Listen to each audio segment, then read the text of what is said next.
नमस्कार बहिणींनो आणि भावांनो, आम्ही मागे एक व्हिडिओ केला होता. त्या व्हिडिओ मध्ये माझ्या सासऱ्यांना म्हणजे तुमच्या आमच्या सर्वांच्या लाडक्या नानांना एका ताईने कमेंट केली होती. ती कमेंट अशी होती की ह्या म्हाताऱ्याचा चेहरा बघितल्यावर मला वकार येते. अगं ताई, तुझा चेहरा आम्ही सगळ्यांनी चांगलाच बघितलेला. तुझा चेहरा जर बघितला ना तर लोकांना संडास सुद्धा व्हायचे नाही. संडास कळालं ना. आणि मी एका चांगल्या गोष्टी सून आहे. मी तुला फक्त एवढंच सांगते की इथून पुढं माझ्या फॅमिलीच्या नात्याला लागू. माय तुला मी सांगते, तुझ्या घरात गडी माणूस हाय का नाही, तुला नवरा हाय का नाही, तुला भाऊ बंद आई वडील हायत का नाही.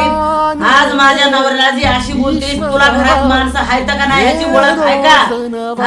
आता इथून मोहरी जर बोलायला जाशील तर या देऊन सांगते, आज माझ्या घरातली शान हाय.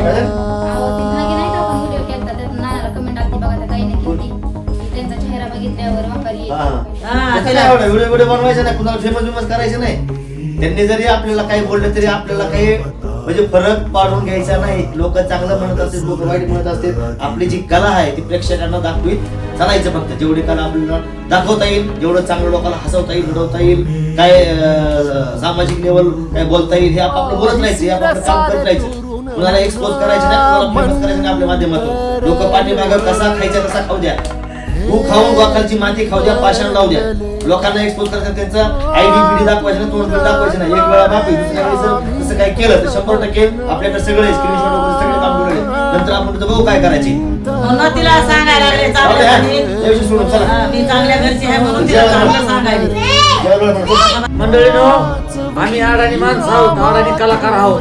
काय आमच्याकडून चुकत असेल तर आम्हाला माफी करा. फक्त आम्हाला व्हिडिओवर काही वाईट वक्त बोलू नका.